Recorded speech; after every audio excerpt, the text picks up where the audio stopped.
I'm really just putting it into your mind, what a massively important topic this is. Now, I mentioned you can have it measured. One of the things that I'm licensed to use is called the Roux-en-Baron model. And it breaks emotional intelligence down into different areas, and I'll give you the greater depth in a moment. It looks at the intrapersonal aspects of a person, what's actually going on inside you. Then it looks at the interpersonal, how you interact generally with other people. It looks at how you manage stress, and that's really important. Because stress isn't some airy-fairy thing. It's a set of very concrete physiological changes that happen inside our body if we ever feel threatened or we think we're in danger. And if we ever get overstressed, which almost all of us do at some point in life, it affects your behaviour. And every good intention you have of being polite, listening well, communicating, out the window it goes. So you really do have to understand how to manage stress, and it looks at your adaptability. And from those 4 realms, it gives you an indication of somebody's likelihood of being an effective performer and their general mood. But one of the things I've found when I'm a mediator is the most common situation I'm walking into is I've got a person or a group on this side saying to me, if you could get them to start doing this, we could get somewhere. I've got a person or a group on this side saying, if you could get them to stop doing this, we could get somewhere. And at that point, we're not moving. One of my jobs as a mediator is to work out who I think has more courage. And what I mean by more courage in this context is, who's got an ability to make themselves vulnerable? It takes tremendous courage to make yourself vulnerable. It's much easier not to bother. Because I need one of them to have the courage to step up to the plate and say, it's possible I could have some part in this problem. It's not always 50-50 when there's a problem that's not going well, but I've never seen it be 100% naught. And even if it was the person, if we could ever measure it, who only had 10% of a part in the problem, if they could be the one first who could say, it's possible I could have some part in this problem, almost always the other person does as well. Almost always. And what I think is the most important lesson to learn from emotional intelligence is you can't change anybody else. You can only change yourself. And having that little chat with myself normally encourages me to find a bit more courage to have what might be a difficult conversation. So don't stack your grudge bag. A team never gets off base 1 until everybody in the team is in the habit of saying, can we have a cup of coffee? Can I just talk something through? This isn't working for me. And if you don't talk about it early, what happens is you try to be nice, grudge bag, oh, there it goes again, grudge bag, and then you get aggressive. It's like your grudge bag explodes. It's the old adage, it's not what you say, it's the way you say it. So you're feeling lousy and you walk in and you go, hi, how are you? That's all you say. Now, behaviour breeds behaviour. If you say to somebody, hi, how are you? If they're a people person, and what I mean by that is they're interested in connecting with other people. Some people aren't interested, but most people are. What people instinctively understand is you cannot connect with somebody unless you're in rapport with them. So when they're faced with your apparent misery, even if they've had a brilliant day, they don't go, well, actually, I feel great. They just unconsciously lower their own emotions and they go, I'm all right, how are you? And then you both have a miserable night together.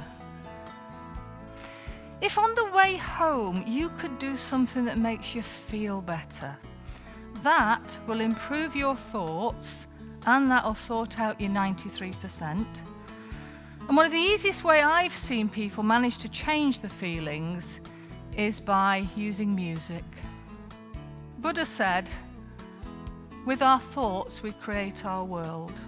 And I absolutely believe that. And a lot of emotional intelligence is choosing what you're going to think, not letting your thoughts rule you.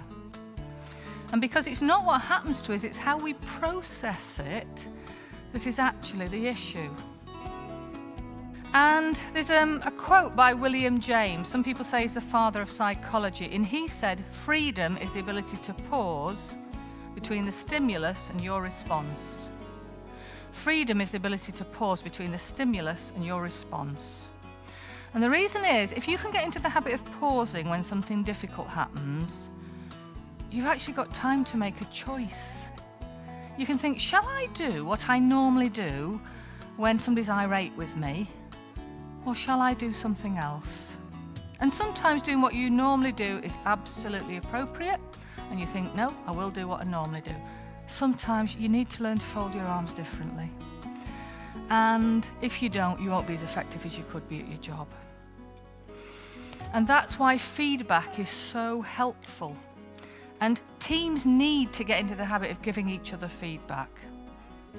I don't know if any of you have heard of this phrase, give me the boy until he's 7 and I'll show you the man. Well, it's a Jesuit saying, give me the girl until she's 7, I'll show you the woman. I do a lot of cross-cultural work. I've worked in about 20 countries and I spend quite a lot of time in Southeast Asia. And self-regard is one of the realms of emotional intelligence, and what we're going to do has a link to flexibility, interpersonal relationship, your self-regard and your emotional self-awareness. A child's self-image has normally been formed by the time they're somewhere between 7 and 9.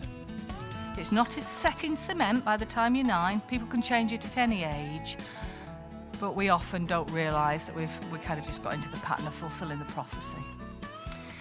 Now, a child's self-image is based on everything that happens to them, but it's also based largely on what they hear. So if you grow up mostly hearing, you're handsome, you're beautiful, I mean, you're just such a star, it's pretty much what you believe. And in the core of this child is this belief, I'm all right, me. I'm not saying they have to become a big head who thinks they're better than anybody else. That's a totally different issue. But they don't have a lot of conditions on the self-image, just existing. They think they're good enough. By the behaviours that we seem to get some recognition and praise for. And they're called drivers. And a driver is a core belief you hold. To you, you'll feel it is the truth about how you must behave to be okay in life. And this self-awareness, I think, it's helped me understand myself more, and that's helped me have more flexibility. But it's helped me understand other people more, which has increased my tolerance.